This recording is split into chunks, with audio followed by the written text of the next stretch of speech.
welcome to Mondays with Marlo.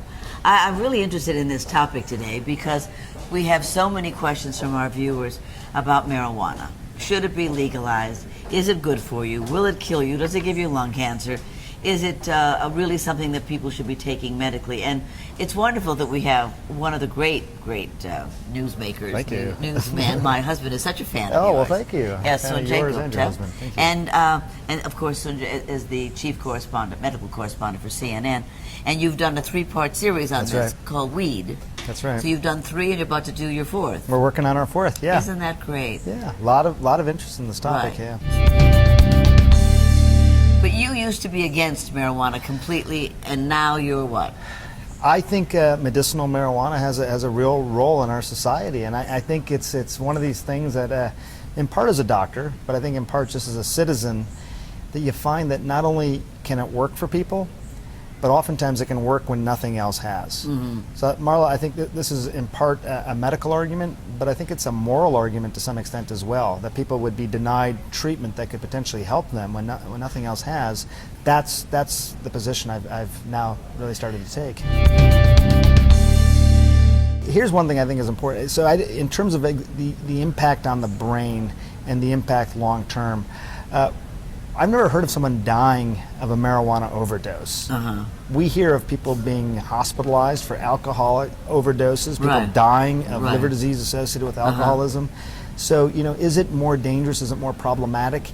I mean, from a pure, impact on society, it doesn't appear to kill you by overdosing on it. People can get high on it, which I think if they're doing it recreationally, that's sort of the point. Mm-hmm. But it's tough to compare these things. Mm-hmm. It's almost like a moral equivalency argument. Which is worse? Which is Right. better?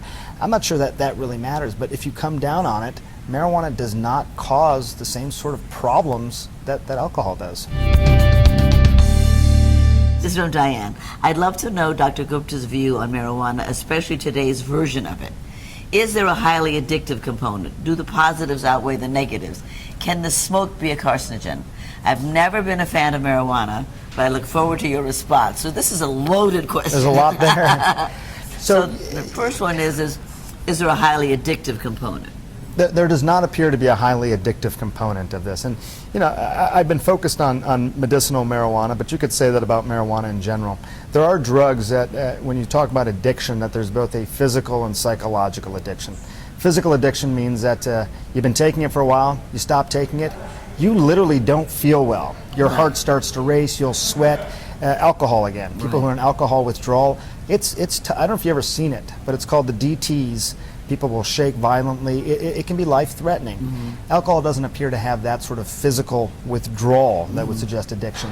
People can become psychologically addicted to this. To marijuana? Yeah, they feel like they have to have it They're every day. happier. They're happier, and if they don't have it, they may not be as happy. Takes them away out from reality? And for people who are using it recreationally, it can be an escapism sort of Right. thing. So there can be a psychological component of it. Mm-hmm. It probably is more obvious in a developing brain, a young person's brain. Mm-hmm. By the way, our brains are developing up until sort of our mid-20s, still. The brains are still developing. Right. So this isn't just a teenage thing. Even Right. into your mid-20s, you still got to think about this. Right. This is from Alberta. Just the truth, the whole truth would be nice. Marijuana versus prescription drugs that addict you and eventually kill you. People are lied to and misled so much.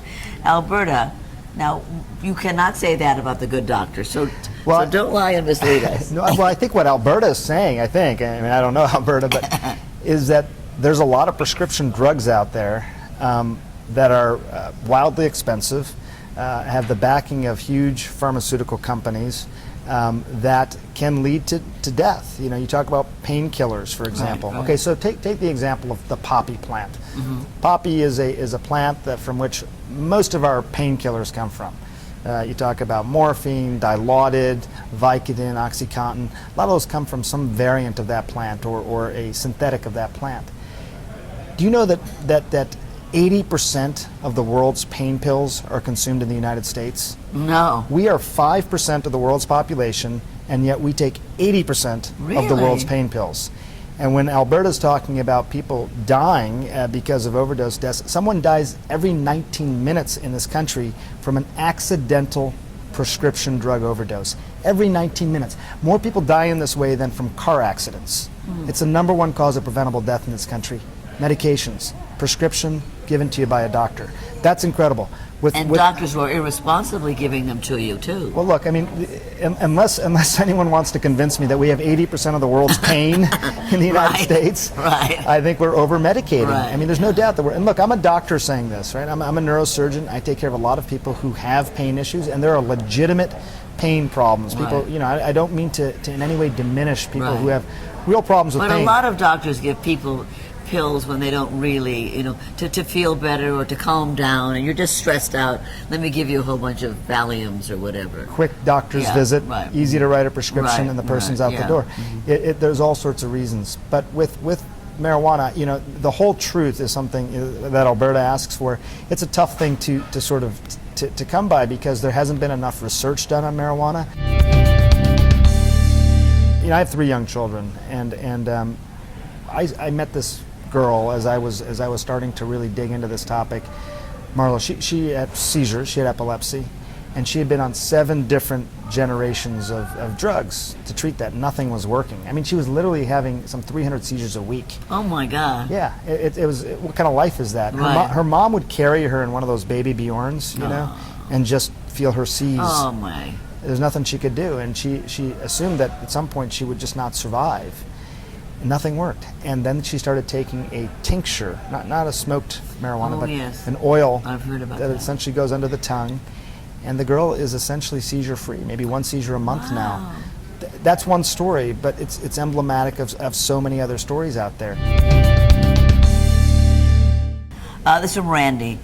Cannabis oil is a miracle. My nephew uses it to treat a seizure disorder and has worked wonders. No THC, just CBD. Doesn't get high, just better.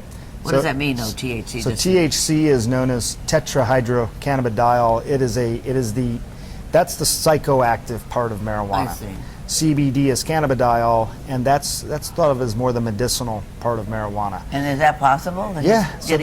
So in fact, a lot of states now in this country have put legislation that says, you know, we want to make CBD marijuana legal. I see. And a lot of states have passed that. Because it doesn't make you high. Does not make you high. And like that little girl I was talking about, she wasn't getting high from that oil that was being squirted into her mouth. This is from Elaine. I'm a big fan of Dr. Gupta, but you. why bother him with questions when there's already so much evidence that marijuana deposits 4 times more tar in the lungs than tobacco? Is that true? I don't know that that's true. I'd be curious. It looks like they may even have a reference on there. I have not heard that. You know, She says, here's an example of evidence, and she gives us a Google. So go on Facebook if you want to Google this and read all about what Elaine has to say. But you're saying you didn't hear that there's more tar. Well, what we looked at for the endpoints for our documentary was there an increase in lung diseases like emphysema, and was there an increase in lung cancer? And again, we didn't find evidence that there was an increase in those things over the general population with marijuana smokers. Now, it could be that, as we talked about, you just don't smoke as much marijuana as you do, for example, cigarettes. You know, you can smoke a couple packs a day.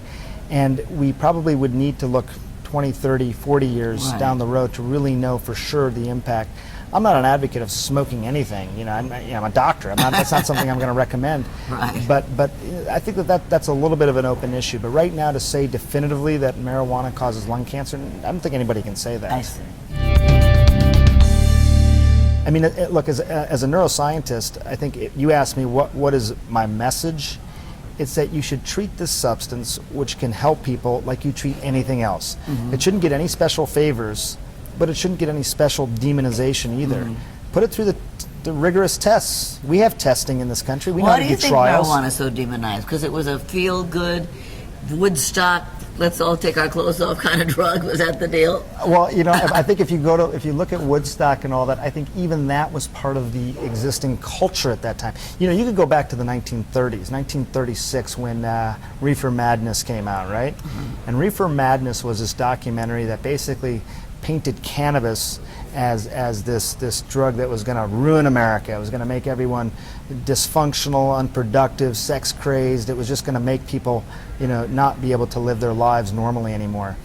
That was 1936. And by the way, it was called cannabis. Marijuana was sort of this pejorative term to describe, it was like the loco weed. It was going to make people crazy. Marijuana was a term that was, it had a negative connotation. Right. So it started back in the 30s probably with this. It was after Prohibition. I think people needed something else to sink their teeth into after alcohol was became legal. Yeah, so it's sort of fascinating. Thank you so much. It's a pleasure. That was a great discussion. Fast discussion. Yeah. That was great. We have wonderful viewers. Yeah. Thank you so much for tuning in today. We're so thrilled that you came. Oh, my pleasure. You must come Thank back you. another time. Anytime. And how do we get to see the ones you've already made? We can buy it on Amazon or see it on YouTube. How do we see what you've done? We're gonna keep airing them on CNN, but if you go to CNN.com, you can see the clips there in the schedule of when these are going to air again. Yep. Oh, great. Yeah. Okay, we'll do bringing them that. up. Okay, everybody. See you next time. Thanks. Marlo.